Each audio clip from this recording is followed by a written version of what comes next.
તો વિદ્યાર્થી મિત્રો કેમ છો? બધા મજામાં છો? હું મહેન્દ્ર દોડિયા મારી ચેનલમાં આપનું હાર્દિક સ્વાગત કરું છું. અને આજના આપણા વિડીયોમાં આપણે જોઈશું આંકડાશાસ્ત્ર ચેપ્ટર જે ચાલે છે આપણું તે પ્રમાણે સ્વાધ્યાય 13.3 નો દાખલા નંબર 7 જે ઇમ્પોર્ટન્ટ દાખલો છે.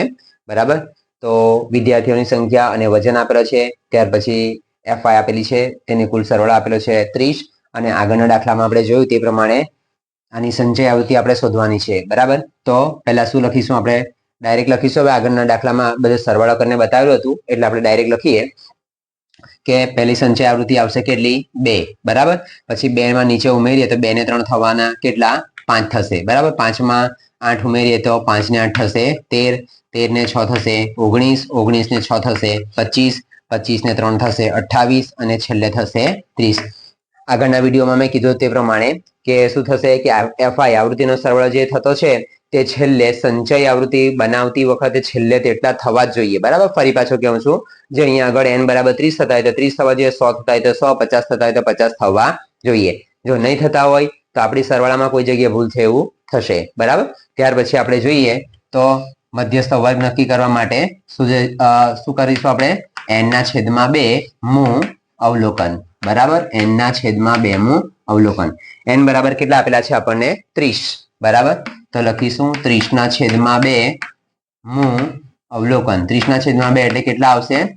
15. તો 15 મું અવલોકન CF માં જોતા. બરાબર, 15 મું અવલોકન CF માં જોવાનું. જો વિદ્યાર્થી મિત્રો, 15 ક્યાં આગળ અથવા કોની ઉપર આવે તે જો કે 2 ની આગળ 15 નથી આવવાના, 5 ની આગળ પણ નહીં, 13 માં પણ નહીં. કોનામાં આવશે? 19 ની આગળ અથવા 19 ની ઉપર આપણા 15 આવી જાય. બરાબર, તો આપણે જોઈએ કે 19 ની સામેનો વર્ગ, 19 ની સામેનો વર્ગ એટલે આપણો કયો વર્ગ આવશે?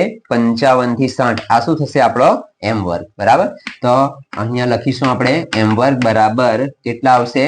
55 થી 60.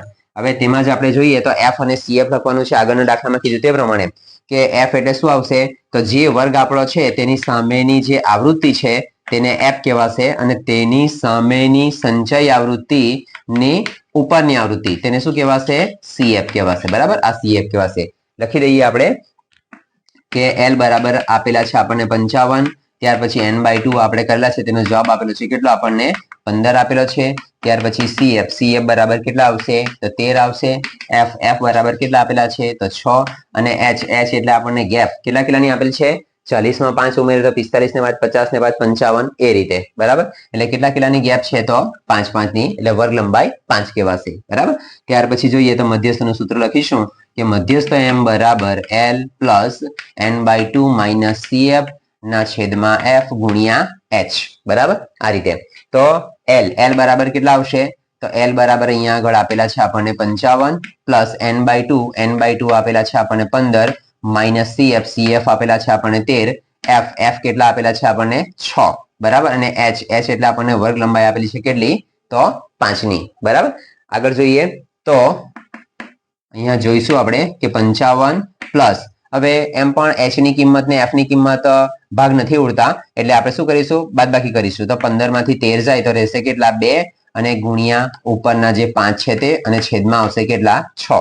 આગળ જોઈશું 55 પ્લસ, અહીંયા જોઈએ તો આ 2 ના ઘડિયામાં 6 આવશે તો અહીંયા થોડું ભાગ ઉડાડી દઈએ આપણે. તો શું થશે? 5 ને 5 ઉડી જશે તો ઉપર રહેવાના 5 અને નીચે રહેશે કેટલા? 3. બરાબર, એટલે કે 5 ના છેદમાં 3. બરાબર, તો ભાગાકાર કરીશું તો 5 ભાગ્યા 3 કરે તો 3 × 3, 5 3 2. બરાબર, બાદબાકી 2.